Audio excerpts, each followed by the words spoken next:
the Jet Setting Wealth Advisory Podcast, where your financial journey takes flight with David T.U. As an airline pilot and financial expert, David merges the aviation industry and wealth management to help you navigate today's complex financial skies. Each episode features expert insight, blending personal stories with essential financial strategies. We ask that you fasten your seatbelts and sit back as we prepare for takeoff.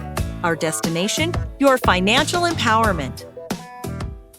Hello, everybody. Welcome to the Jet Setting Wealth Advisory, the show where we explore the strategies, stories, and insights that help business leaders and entrepreneurs build smart wealth and stronger companies. I'm your host, David T.U., airline pilot, financial and wealth advisor, and founder of DTY Wealth Planning Solutions. Today, I'm joined by Mr. Ted Rose.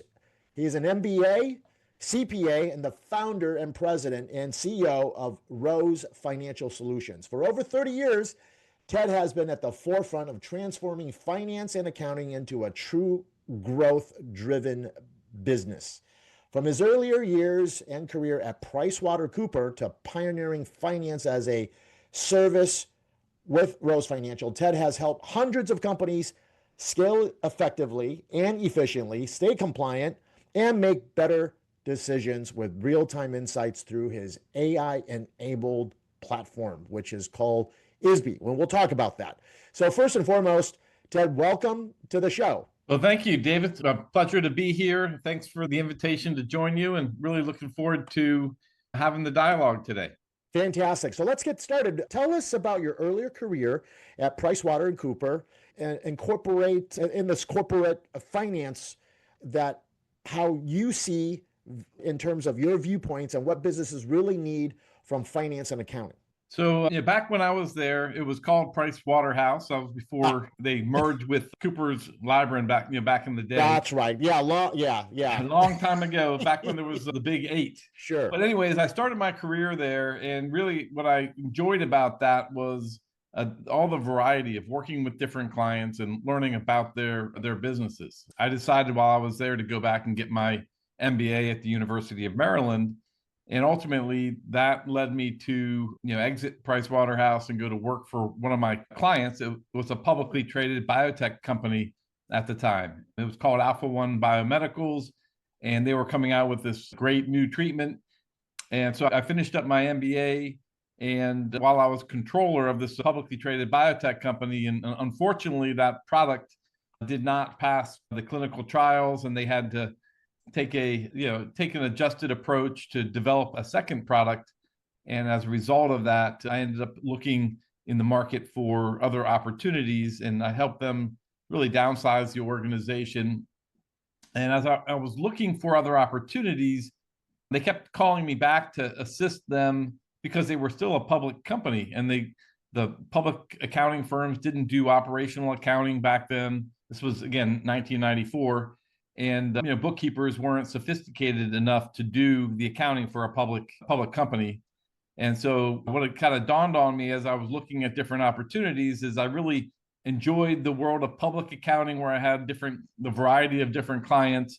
And I also enjoyed the consistency of being in private accounting and also being on the same side of the table as the leadership team of the company.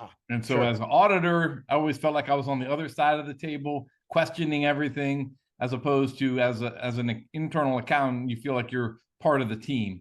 And so really, Rose was founded in October of 1994 to bring those two things together, the best of both worlds, as I've always called it, that variety, but then also the being on the same table, an advocate for the client.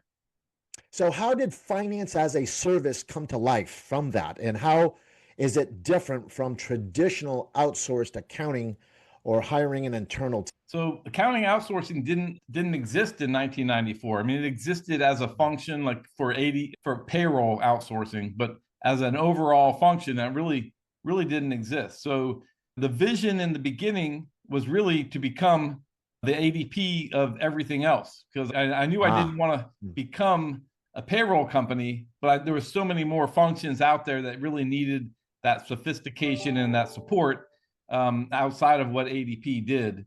And so really the vision has always been the same, was to really bring the automation and sophistication that you would get from ADP for payroll only, but bring that to all the other accounting functions. And that's the vision for finance as a service. We didn't call it that back then. We just called it accounting outsourcing, but really that was the vision, back then.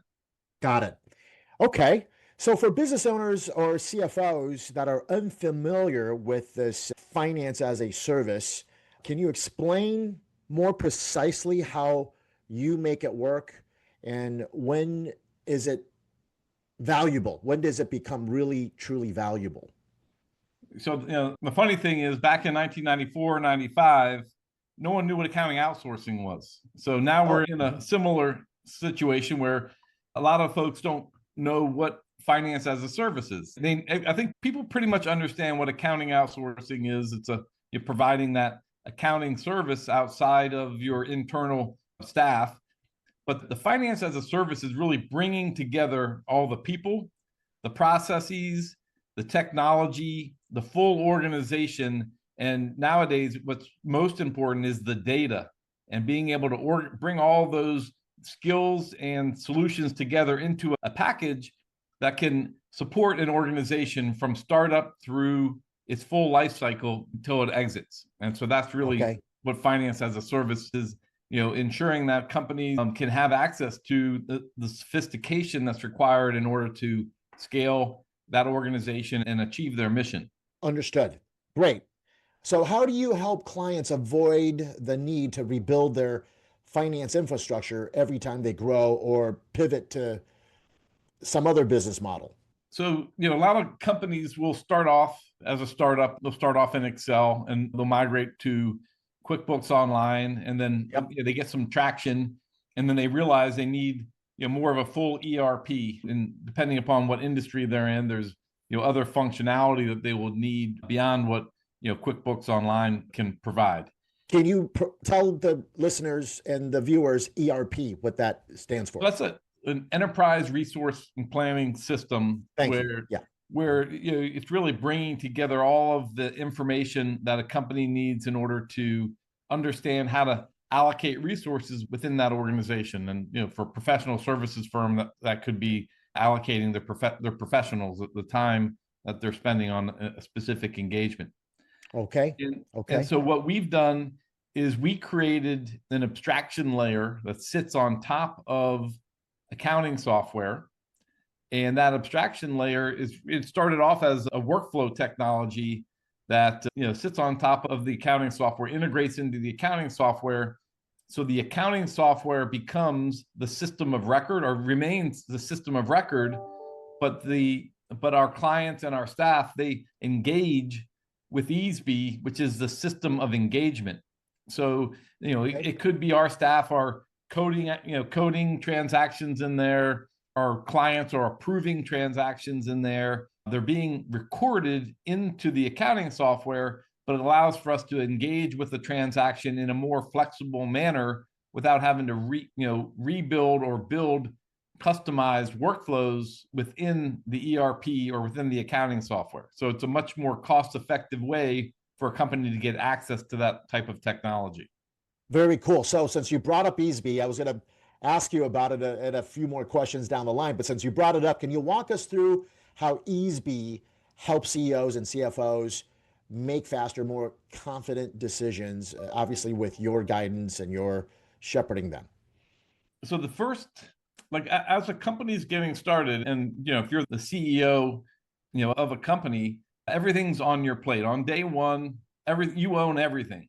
And then you decide to hire your first person, and then you start to disaggregate some of the activities that you're doing, and give them to employee number 2, employee number 3, all the way up through 10 and 20. And as you start to get to that 10 and 20 number, you want to start to implement repeatable processes within your organization so that you can actually scale the business. And what Easby does, and the way it started, was an electronic workflow technology that creates a repeatable payables process, a repeatable payments process, a repeatable payroll process, billing process. So all of these processes that are part of financial operations, they're all they're all defined and configured within Easby, and you don't have to go out and customize this for your organization. We just configure it based upon what your needs are. So you have access to these repeatable processes that are now recording the transactions within the accounting software, but you have visibility into those transactions without going into the accounting software. So that is a huge benefit as a non-financial professional, someone who's a business leader. You can see these transactions, you can interact with them without having to have a login into Oracle Financial or even QuickBooks Online.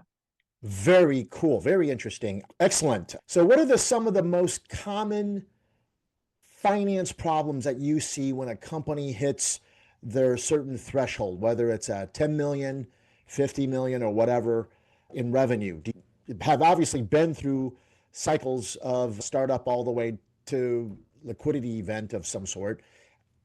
Where do you see some of the most common finance problems in their growth periods? So when a company's starting off, they might have a bookkeeper doing bookkeeping in QuickBooks Online. Yeah, you And that mentioned bookkeeper that. could be called their accounting manager. It could be called their controller. Sometimes they're even called like their CFO. Sure.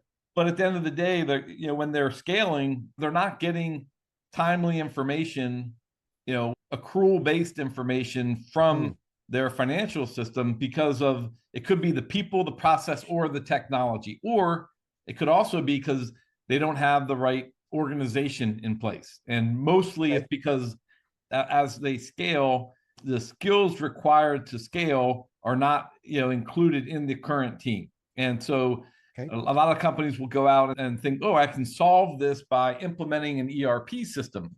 I'll find a system, I'll implement that. And here's what the problem is: your people don't know how to use the ERP. They know how to use the current accounting software, and your process currently is based upon your current size, and it might not be a scalable process. And so at the end of the day, they try to replace the people, process, and technology all at once. They're really putting themselves in a bind. The larger you are, the bigger of a bind that would be. And so I can understand that. Absolutely. what Easby does is it helps to instill the financial discipline early on without all the same costs associated with going through an ERP implementation, so that when the time comes to change and implement an ERP, you can swap out the back end without having to swap out all of your processes. You can still utilize the same people. Our model is built so that you can add people without having to subtract people at the same time. If you're adding new skills and new capabilities, your existing staff can really be redeployed into areas that add value to the firm in different ways. So you brought this up now several occasions now, Easby. How difficult is it to implement this type of a software, and what is the cost of it? And is there a need to train people, the internal people, to utilize this, or do they hire you for this? Well, 100%. It's a combination of all of that. Okay. Easby takes about 30 days to implement. So it's not a heavy lift because it's a configuration. It's not a customization. So we are configuring existing software to do the things that you want it to do. Now, we're part of all implementations. Our staff are, and then in many cases, we will support any types of gaps that you might have in your existing organization. And one of those things is managing integrations. So as you start to move into an ERP or different softwares, maintaining the integrations of those softwares across different platforms is a critical skill set, and our staff include those capabilities. So our staff are maintaining those integrations on behalf of our clients. So that's a skill set that you can gain access to through our fast solution without having to hire a full-time person or having your own internal team take on those responsibilities. Okay, and the cost of this adapting to this Easby software and the process, give us a general idea how that can break the bank or not. Yeah. So The cost of the Easby solution, depending upon the size of an organization, is hundreds of dollars a month to, $1,000 to $2,000 for the actual software itself.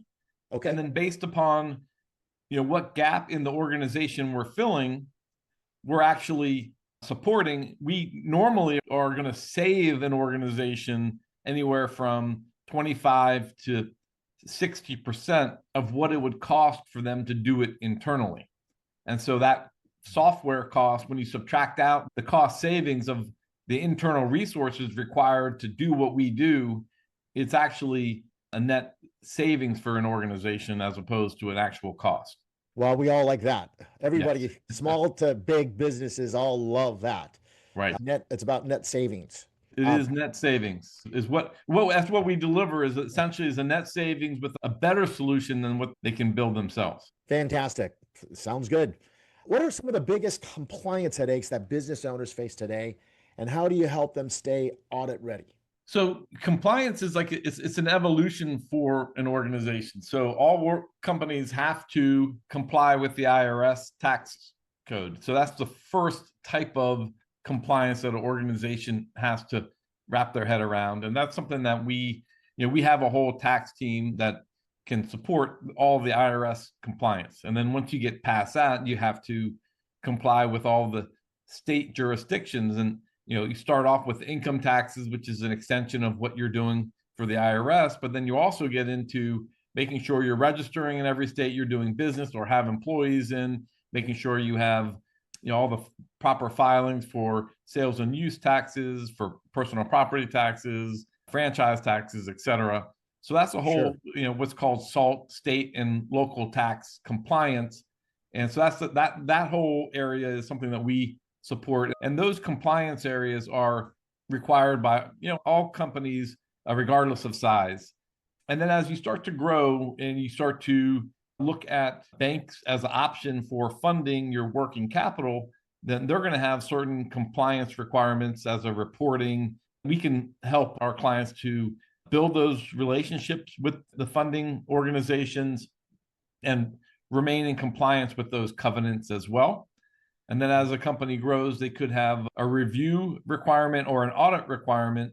And those reviews and audits are considered quote unquote compliance. And you have to be able to support, interacting with those auditors, getting all the questions answered, making sure you have proper internal control structure. And that's again, a natural progression for an organization. And then a lot of our clients are government contractors or even nonprofits that have government grants or different types of grants, and they all come with different levels of compliance as well.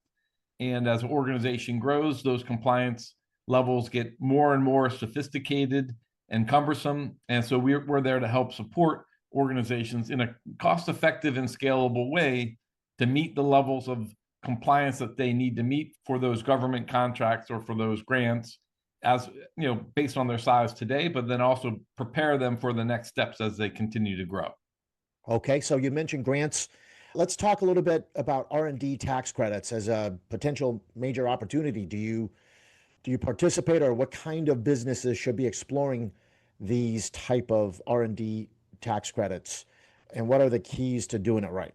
Any thoughts on that? What I would say is in today's environment where automating your processes operationally or your back office, those things, most organizations that are scaling are thinking about or doing those types of activities today.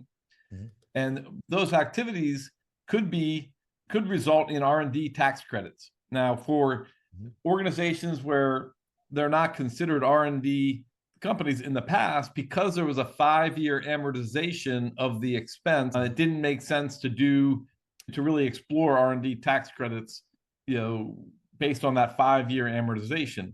Well, what happened with the new tax law that was just passed this July is that the 5-year amortization for US-based R&D investment disappeared. And you're now able to take the deduction in the current year and get access to those R&D tax credits as well. So that now has become something that all organizations that are investing in improving their processes and automating aspects of their business they should be exploring it. Now, there is a compliance cost associated with that. And the big thing is project reporting. So an organization has to have a methodology for isolating these R&D projects, tracking the costs of those projects, making sure it's in line with what the IRS code requires, and then being able to display them on your financial statements and in your tax returns so that the IRS can validate that these costs do tie to the actual books and records of the company.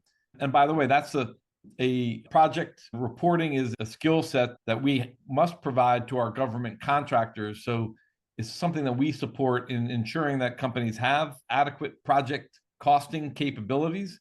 You need to have that if you're doing grant reporting. You need to have that if you're doing government contracting. And if you want to take advantage of the R&D tax credits, you have to have that project reporting in place. So we have the ability to really bring all of those skills together into the finance as a service solution, that full organization required to support the R&D tax credit. Awesome. So there's obviously been a lot of changes in the recent legislation under the One Big Beautiful Bill Act that just got signed into law in July of this year. That affects how R&D credits can be applied. What should business owners know about that? And when do you think, or when do you recommend bringing on a tax specialist versus a finance generalist for this type of tax credit optimization? So I would say most organizations, certainly organizations under 100 million in revenue should just outsource this. And I was talking with the business owner last week, and I asked him if he was taking advantage of the R&D tax credits. And he said, well, I had talked with our CPA firm a couple of years ago. They told me how arduous the process was and about the limitation on deductibility. And they hadn't gotten the message that the OBBA had passed and that that amortization was no longer there. So the companies, shouldn't try to do this on their own. They should outsource these capabilities and work with a company that understands how to do this in a compliant fashion. But a lot of the rules and a lot of I'd say rules of thumb that were in place a year ago are no longer valid. And that I would say any company doing any type of process improvement should reevaluate that this year. And it includes the ability to amend returns and go back and apply for tax credits for the last year or two. Up to 3 years back?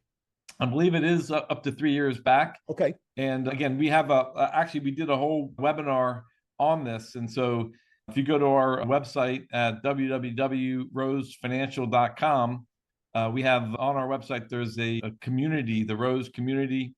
And in there, it's a free access for business owners to get access to the community. And we did a whole webinar on the One Big Beautiful Bill, and it talks about these R&D tax credits in detail. Fantastic. So you have worked with companies through funding rounds, acquisitions and exits, as you mentioned, full cycle of a business. What are the biggest financial red flags that derail deals and brings them into a sinkhole? What do you see? What can you share with us? Well, I think the first thing is having the financials being maintained by the business owner themselves, and especially if they're not an accountant. Okay. And so I think there are two different types of books. There's cash basis books and accrual basis books. And if I would say if you're a non-finance or non-accounting professional, it's a lot easier to maintain cash-based books, and a lot of companies will run their businesses as if they're managing it from a checkbook. And I think at the end of the day, they may have cash in the bank, but they may not realize that the way a acquirer is going to look at the business is going to be based on the accrual set of books. And so I would say getting those books understood and the methodology and the financial discipline to produce those accrual-based books routinely is going to ensure that they're approaching a transaction with a similar mindset as an acquirer as it relates to what the true profitability is of that organization. And then the other big thing is, a lot of business owners might, look to focus on minimizing cash at the end of the year in order to reduce taxes, which is always a great thing. But at the end of the day, you want to make sure you're using strategies that are, first of all, that are allowable by the IRS. And then second of all, that can be explained to an acquirer in a way that separates the profitability of the organization from the taxability of the cash coming in.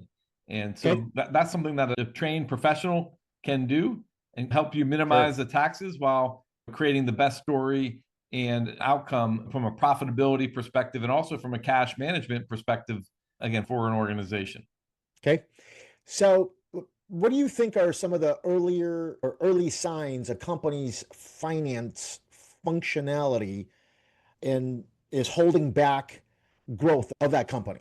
So, the first thing is if helping an organization to progress with their different funding sources is important. So as an organization is just getting started, they may go to friends and family, they may use credit cards and high interest alternatives for funding the operation. And what we want to do, and again, sometimes, they graduate from that, they can get into working with a factor or an asset-based lender who can lend on receivables. And that's a natural next step. There's one, but in order to sustain that, you have to be managing to profitability and making sure you're managing your cash flow as well. And then, but ultimately, if you want to be able to graduate from those asset-based lenders and then move on to a traditional bank as soon as possible. Sometimes it can be done in a year. Sometimes it takes multiple years to get there. But again, having the proper financial professionals supporting you is going to get you there sooner rather than later. Sure. And it might be the difference between paying nowadays anywhere from 7 to 8 or 9% interest as compared to 20, 30, even 50 plus percent interest for some of these high interest facilities that are out there. Okay. All right. So you've led Rose Financial for nearly 3 decades and been recognized as one of the best CPAs in the Washington, D.C. metro area. What keeps you passionate about the work that you do? So it's really, I just, really love helping people achieve their dreams and goals. And so we've helped dozens and dozens of entrepreneurs have successful exits from their companies. So that's certainly one measure of success. We have over 100 entrepreneurs that are living their dream now, meaning they're running their companies, they're executing on their mission, nonprofits that are doing tremendous things for the community. And I would just say the impact that we're having overall in the community, but around the world is what keeps me going. And again, the execution of the original mission for us was to become that ADP of everything else. And I think that the technology infrastructure, the technology that's available today and now with AI capabilities, that dream is closer than it's ever been. And the capabilities that we have to execute on that is stronger than it's ever been. And so really, I would just say we have our own mission. We have a team that's focused on that mission, and supporting that team in execution is what gets me up every day. Fantastic. What do you wish more that CEOs can understand about the connection between financial clarity and strategic business model or confidence that they need to understand between both of those? So the key thing is if the financial model is in a spreadsheet that only your CFO understands, then you've capped your growth. Aha. And so the ability for the organization to understand their numbers, for the ability for each person within an organization to understand how they can impact the future of that organization is part of unlocking that financial clarity. And so when all of the problems are on one person, usually what we find is that person's not sleeping very well. Mm-hmm. And so Sure. that's an important metric for us as it relates to our clients, is how well are our clients sleeping? If they're sleeping well and they're getting their rest, then we know we're doing a good job. If they're not, well, there's probably more improvements that we can make in supporting them. Again, being able to allocate the problems that all organizations are here to solve problems, for their clients, their mission, and we're here to give them the information that they need to make better business decisions and have a higher probability of success. And if that information can be spread across more people as opposed to fewer, then you're empowering them to support the entrepreneur and the leadership team in execution, which ultimately is how organizations scale. Fantastic. So what's next for you? Easby, Rose Financial Solutions in this year and beyond. So this year we're really wrapping up the, turning Easby from an electronic workflow tool, which manage the workflows and processes for companies, into a full business intelligence tool. And so we've rolled out our financial management module. We're implementing that across our entire client base.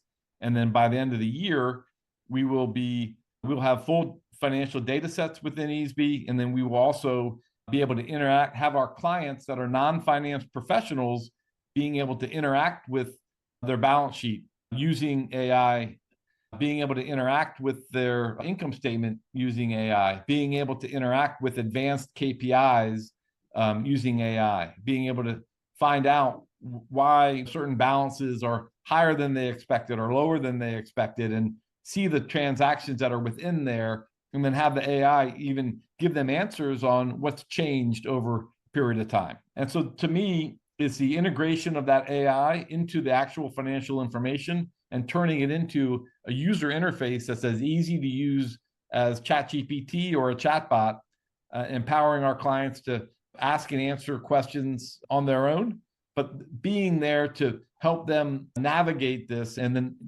have a deeper level of understanding for what all of those answers mean. Okay. So for people who like to get a hold of you, set up an appointment, whatnot, ask questions, how and what is the best way for them to reach you? The best way to reach us is at our website, www.rosefinancial.com. On the Contact Us page, you can schedule an appointment right there on the Contact Us page. And we're happy to chat with you about what your issues are and where you are in your journey, because everyone's really in a different place on the journey.